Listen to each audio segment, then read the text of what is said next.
में चुनाव है और लोगों को जैसे पता लगा कि आपसे हम मिलने वाले तो उन्होंने पूछा जरूर था हमसे कि आपको क्या लगता है प्रशांत किशोर जिस तरीके से गांव-गांव जाकर मेहनत कर रहे हैं, मेहनत रंग लाएगी? भले सरकार ना बना पाए, आपको क्या लगता है कैसा काम कर रहे हैं प्रशांत किशोर? लोगों को जागरूक करना ये बहुत अच्छी चीज है। और एक व्यक्ति ने इतना हिम्मत दिखाया जो गांव-गांव जाके पैदल चल रहा है। हम तो कहते हैं जागरूक ना करके कोई पैदलों चल के देखे कितना टफ होता है, गर्मी, बरसात, ठंडा। और क्या सिखा रहे हैं वो, लोगों को क्या कह रहे हैं, शिक्षा पे ध्यान दो, स्किल्ड पे ध्यान दो, यही सब चीज। ऐसा थोड़ी कर रहे हैं कि मतलब कोई गलत चीज सिखा रहे हैं। तो लोगों को जागरूक कर रहे हैं, बहुत अच्छा काम कर रहे हैं। उनको नतीजों में भी देखने को मिलेगा, उनको जरूर। अच्छा, कल को कहेंगे भैया खान सर जुड़ जाओ हमारे साथ। आप लोग हमको ना पता नहीं, हमको कभी कभी लगता है कि हम पढ़ा रहे हैं तो आप लोग हमको ये नहीं कहते कि पढ़ाइए, बार बार हमको उधरे क्यों खींच के लेके जाते। The ET Now in Business Conclave and Awards is the ultimate forum where policymakers, economists and industry leaders analyze its impact and explore India's growth agenda. From infrastructure to innovation, banking reforms to business opportunities, this is where India's future is discussed. आजकल जो सबसे ज़्यादा सवाल उठता है कि जो मौजूदा शिक्षा प्रणाली है, क्या आपको लगता है उसमें बदलाव होना चाहिए? क्योंकि दुनिया बहुत आगे बढ़ रही है, कोडिंग की तरफ बढ़ रही है, हमारे यहाँ भी होता है, लेकिन उस लेवल पर अभी आपको लगता है क्या क्या चेंज होना चाहिए? क्या सोचते हैं खान सर? एजुकेशन सिस्टम में बस एक एजुकेशन और सिस्टम की कमी है।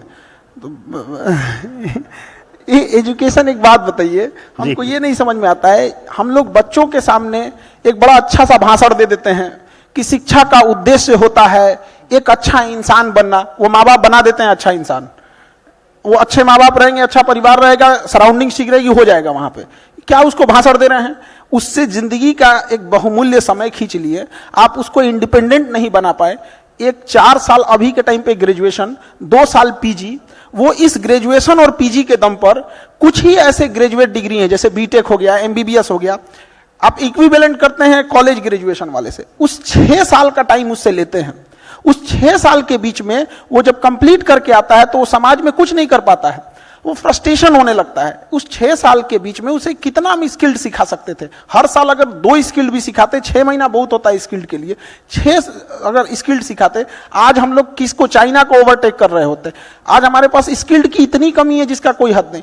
गांव में आप किसी से कह दीजिए एक टोस्ट बना दो, ब्रेड बना दो, नहीं बना पाते। उसमें क्या चीज रखा है, वो मशीन की खेल है, फर्मेंटेशन है, मशीन बना के दो। गांव में आज कोई ब्रेड खाने जाएगा तो उसको कहेगा फोटानी भइले तो तरह, मतलब इस लेवल का चीज है।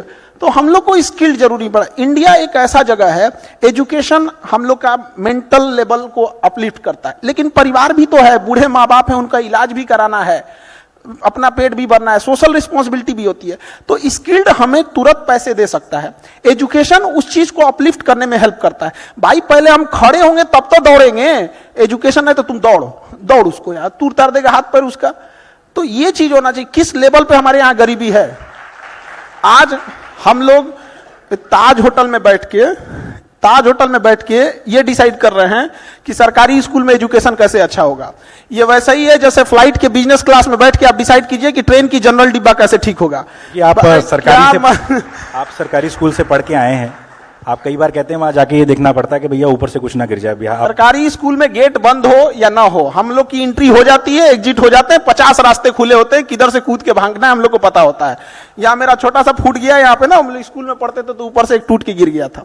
तो हमें यह देखना पड़ेगा कि हमारे कंट्री में किस लेवल तक गरीबी है।